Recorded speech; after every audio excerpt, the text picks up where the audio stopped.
o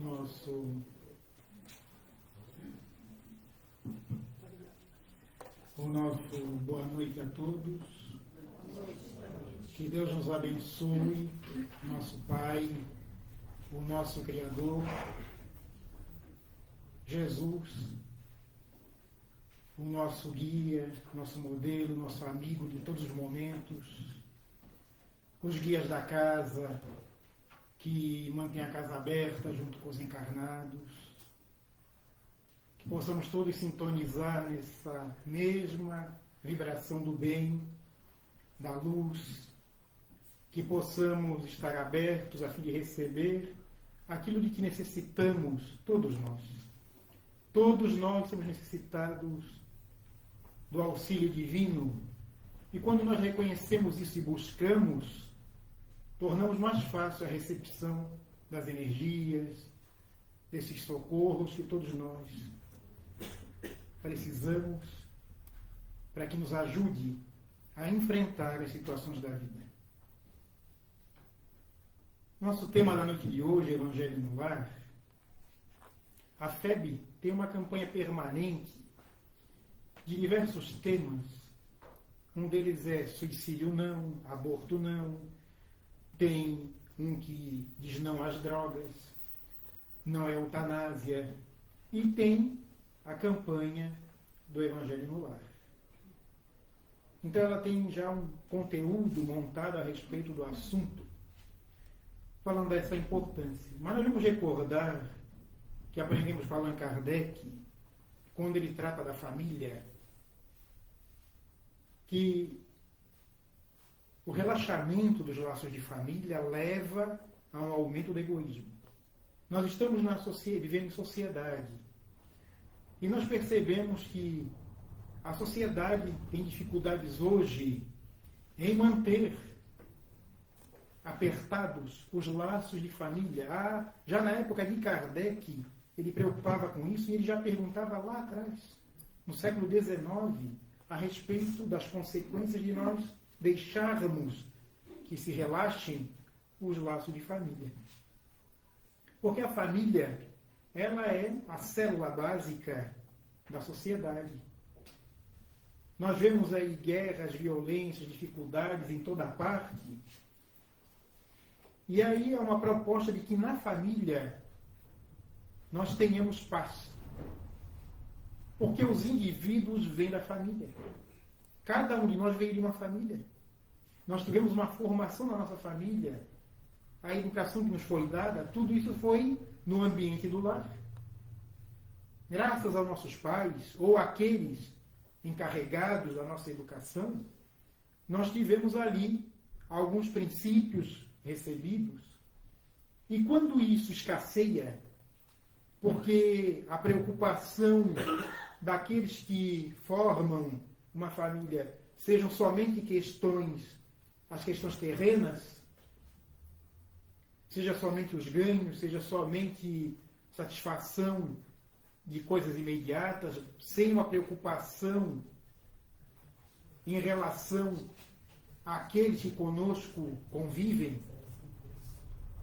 Nós estamos ali reunidos numa família por necessidades. Nós temos aquela necessidade de estar com aqueles, de tal forma que nós possamos ir vencendo algumas situações do passado, porque a reencarnação é uma realidade. Allan Kardec nos apresenta a reencarnação.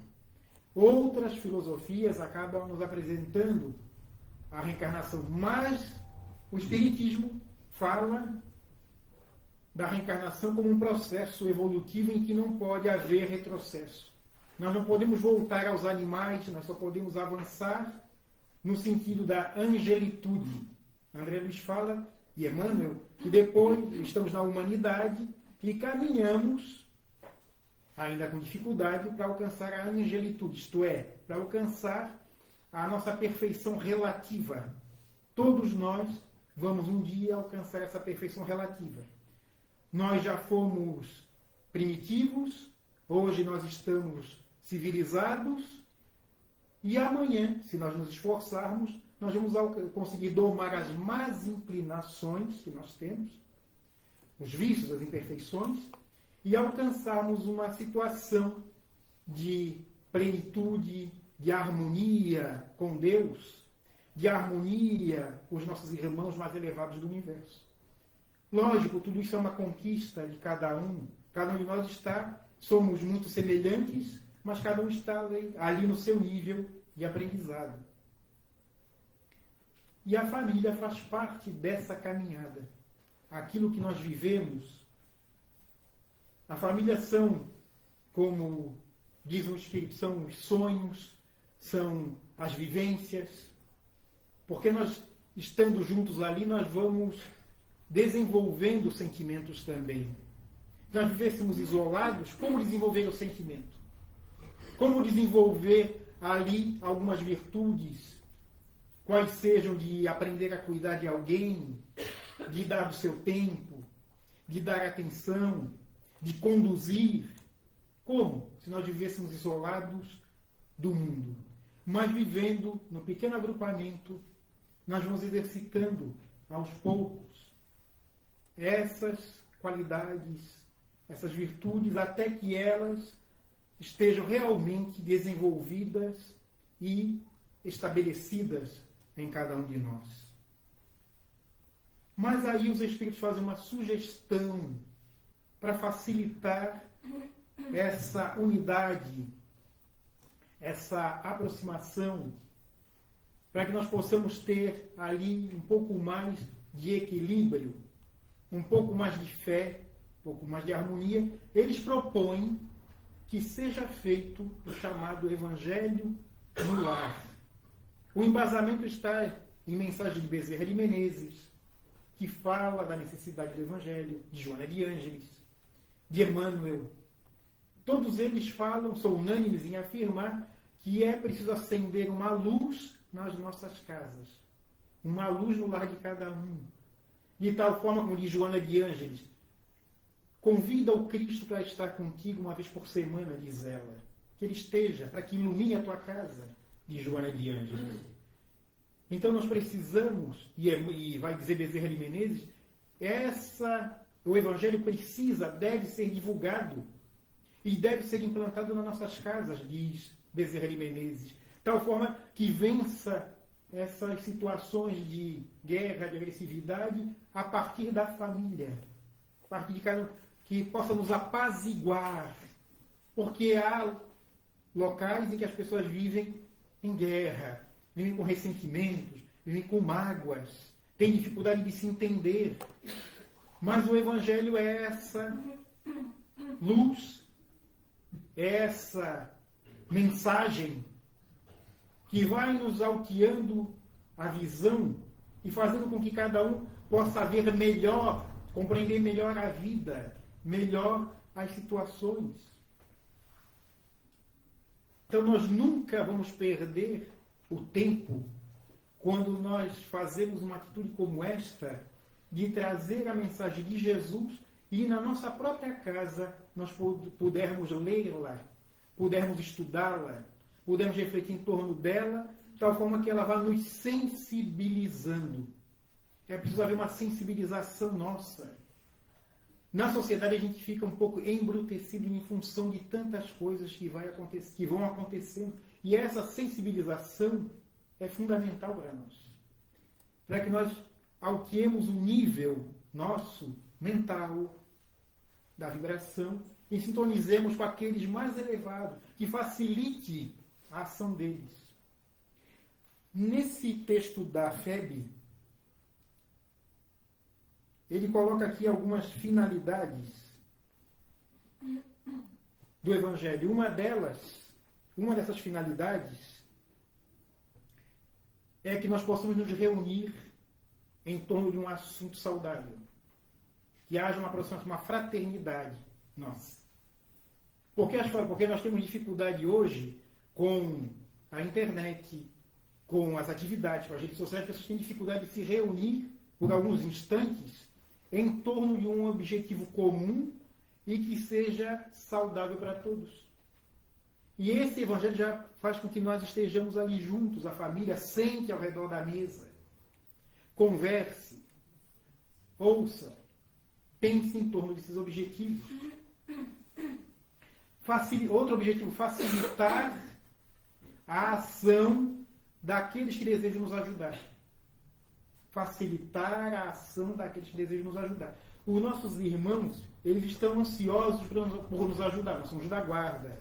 Aqueles que são simpáticos a nós, eles estão ansiosos para nos ajudar. Mas nós nem sempre damos a condição psíquica, a condição que eles possam intervir. Estamos tão envolvidos nos nossos pensamentos, e às vezes em algumas perturbações, que fica difícil o auxílio do alto. Quando nós nos abrimos em prece ali em torno do estudo do Evangelho, facilita a ação deles, que eles possam se aproximar e atuar efetivamente nos ajudando. Então, nos ajuda a nos aproximarmos, estabelecer a fraternidade, ajuda a ação deles, higieniza o ambiente. Ajuda a higienizar as energias mais pesadas que estejam no nosso ambiente. Pela vibração, pelas energias, pela presença dos amigos espirituais elevados. Ajuda a higienizar o ambiente.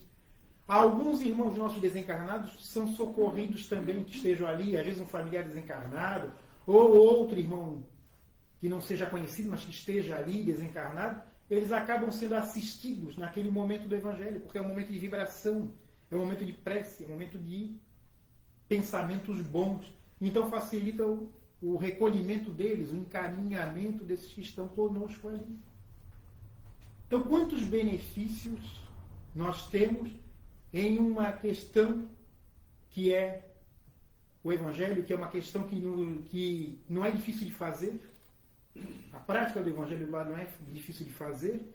E tantos benefícios que nos vão advir de fazer isso.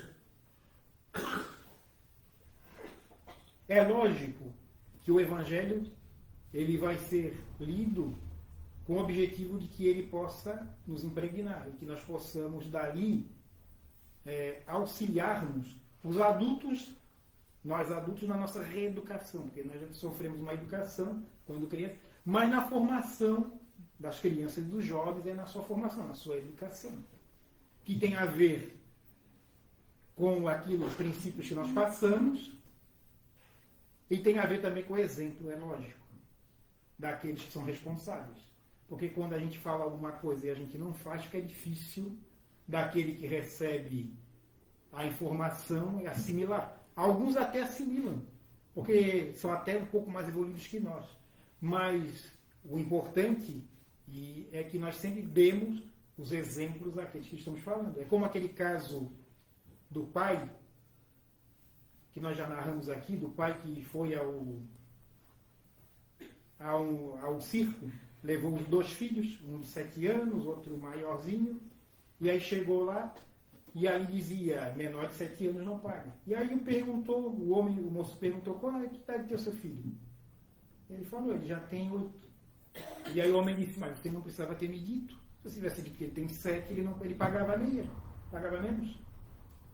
E aí o pai disse, você não ia saber, mas eu ia saber. E ele ia saber que eu disse. Ele ia saber. Quer dizer, ia quebrar tudo aquilo que ele estava ensinando. Há um outro caso também nessa questão da educação, do menino que não tinha modos, que vivia quebrando as coisas, que vivia tumultuando, perturbando o ambiente, todo momento. E o pai um dia lhe chamou para conversar, ele logo imaginou, depois de já ter quebrado mais um vaso, que lá vinha mais uma bronca. E aí o pai disse, meu filho, você não tem noção dos seus atos, do que você faz. Então vamos combinar uma coisa. Trouxe uma tábua bonita, bem lixada. Diz, cada má ação sua eu vou colocar um prego nessa tábua. Combinado? Combinado. E aí, lógico, o menino não tinha sossego, o prego, a tábua já estava quase que cheia. E o menino depois começou a perceber, ele via que tinha a ver com as suas ações negativas, ele começou a se sentir mal. Quando o pai já pegava o martelo, ele já se sentia mal. O pai já ia pregando, ele sentia o mal-estar. E um dia ele disse, pai, eu estou arrependido, né, vendo, é uma tábua tão bonita, né? E aí o pai disse, vamos fazer o seguinte, cada boa ação que você fizer, eu arranco um prego. E assim foi. O menino começou então a se cuidar mais, não cuidar no que falava, como agia, e foi removendo os pregos. E quando terminou, o menino disse, terminamos. O pai falou ao filho. O filho disse, mas a tábua está marcada, está com aquelas marcas ali dos pregos. O pai disse, mas é assim, meu filho. As nossas atitudes, aquilo que nós fazemos, vai deixando as marcas das nossas atitudes. O que nós temos que fazer daí em diante é aprender com essas marcas e daí mudar as nossas atitudes para melhor, fazer o bem. Aprender com nossos erros e fazer melhor. Então essa questão do exemplo e da educação é muito importante, nos faz essa preocupação. E o Evangelho ele entra nisso como um auxiliar, porque é a mensagem de Jesus. É Jesus falando de perdão, Jesus falando de indulgência, Jesus falando de fé, Jesus falando de compreensão, Jesus falando da bondade, Jesus falando de fraternidade. É tudo isso no Evangelho. E à luz do Espiritismo, com Allan Kardec, tudo muito bem explicado. Quando ele fala de perdão, ele explica, Kardec usa páginas e páginas para explicar por que perdoar. Quando fala do amor ao próximo, ele usa ali páginas e páginas explicando por que amar o próximo, por que é importante amar, por que é importante fazer o bem. Tudo isso é explicado ali de uma forma muito simples no Evangelho do Lar. Então, como é que se faz? É reunir-se, escolher um dia da semana, nos reunimos um dia da semana em torno de uma mesa, sentarmos na mesa das refeições, sentarmos, tomarmos do Evangelho, segundo o Espiritismo, podemos colocar um recipiente com água, que vai ser fluidificado no momento ali da nossa prece, sentarmos ali, abrirmos o Evangelho, começarmos a estudar, pode ser do começo, estudar, começar desde o começo, abrir, alguém lê, abrimos uma prece, abrimos o Evangelho, alguém lê, se comenta o Evangelho, depois se faz uma nova prece ali, fazendo uma irradiação, pedindo pela casa, pela família, pelos nossos amigos, por todos aqueles que nós pensarmos naquele momento, nós pedimos, encerramos com a prece. Lógico que o Evangelho deve ser, sempre isso é lembrado, porque é importante. Quando se lê o Evangelho é para todos. O Evangelho não é uma lição para aquele que nós estamos ali desentendidos, que tivemos um desentendimento com a pessoa, e aí sempre se recorda isso. E aí lhe saiu a respeito da paciência, e a pessoa diz, olha, isso é exatamente para você, para o esposo. E aí o esposo já... Como é que a pessoa vai fazer um evangelho nesse... Um acusando o outro? Não, isso é para você. Como se a outra pessoa também não perdesse a paciência, às vezes. Aí fala de indulgência, e aí a pessoa fica assim, isso é exato, não, mas isso aí é... E aí a pessoa começa a pensar, não só na casa, às vezes pensa até nas outras pessoas que não estão ali. E como diz Kardec, e quando ele fala de mediunidade das mensagens, no mesmo caso o Evangelho é para nós que estamos lendo, não é para o nosso irmão, não é para o outro, é para todo mundo. Todos nós precisamos de aprender perdão, todo mundo tem que aprender indulgência, todo mundo tem que aprender fé, todo mundo. Todos. Nós somos só aprendizes, todos nós. Todos nós somos só aprendizes. Nós necessitamos muito das lições cristãs para tentar mudar aquilo que está enraizado em nós. Nós necessitamos de mais dessas lições, de mais desse aprendizado, de mais de ler, de repetir, e de repetir, e de repetir as lições até que possa ir se enraizando em nós. Até que a gente comece a pensar antes de agir e comece a colocar de forma singela na nossa atitude. Eu tinha o hábito já de responder imediatamente, eu já começo a pensar um pouquinho, silencia um pouquinho antes, não revida logo. Quando pensa em fazer o bem, vai lá, uma atitude de ajudar alguém em casa, já vai, já faz, não é só pensa e já vai, e faz porque está refletindo na lição do Evangelho. E é preciso acreditar que realmente quando a gente faz o Evangelho, há presenças espirituais. Nós somos da guarda, os amigos da... Há que acreditar para que isso potencialize ali o efeito daquilo que nós estamos fazendo. Porque se a pessoa faz com descrença, é como qualquer outra coisa que estejamos fazendo na vida. É preciso acreditar nessa ação. Há um caso narrado pelo médium Divaldo Franco, que não é bem o Evangelho no Lar, mas conta, o Chico, ele colheu do Chico Xavier, que o Chico visitava uma mulher, visitava algumas pessoas e visitava uma pessoa já relativamente idosa, e ele levava mantimentos, ajuda a essa pessoa. E um determinado dia ele chegou lá, aquela pessoa, aquela senhora, disse a ele: olha, eu não preciso mais dessa ajuda, porque eu estou fazendo preces a um espírito e não está me faltando mais nada. Eu tenho muita fé. Eu peço e ele me atende, então você pode dar para outros. E eu pergunto: mas para que você está fazendo a prece? E aí ela falou: Alípio Barsanti. E aí o Chico não conhecia essa entidade, Alípio Barsanti. Começou a pensar. E aí o Chico: você tem uma foto dele? E aí ela trouxe uma foto de Allan Kardec. Ele não entendeu. Allan Kardec, a imagem, Alípio Barsanti. E aí perguntou a Emmanuel. Emmanuel disse: ela está falando de Eurípides Barçanufo. Ela tinha a foto de Kardec, pensava que fosse o Barçanufo, e fazia a prece pedindo ajuda. Mas porque ela tinha muita fé, ela recebia ajuda. Ela tinha proteção, ela recebia do Chico, percebeu, ela tinha ajuda. Então é importante para ressaltar essa questão da fé. Quando a gente faz o nosso Evangelho lá, tem que ser com fé, acreditando que realmente vamos ser balsamizados, que a água vai ser fluidificada, que nós estamos recebendo ali as influências positivas, que o ambiente do lar está se transformando.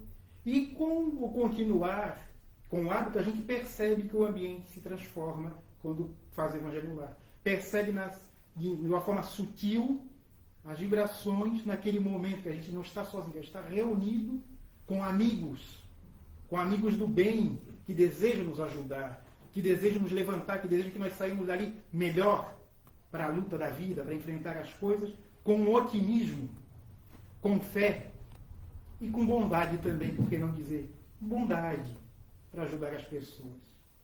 Então o Evangelho no Lar, ele é fantástico para nos auxiliar. É mais uma ferramenta, além de vir a doutrina, que é importante nós estarmos aqui, além de nós recebermos o passe, ter no nosso lar, como diz Joana de Ângeles, a presença de Jesus, ali por meio dessa reunião de família, é fundamental. E vai só nos trazer benefícios. Que nós possamos pensar nisso, refletir, para forma que aqueles que não tenhamos possamos instalar em nossas casas este Evangelho no lar. Nós agradecemos à casa pelo convite, a todos pela atenção. Que Deus e que Jesus abençoe a todos nós, meus irmãos. Uma boa noite.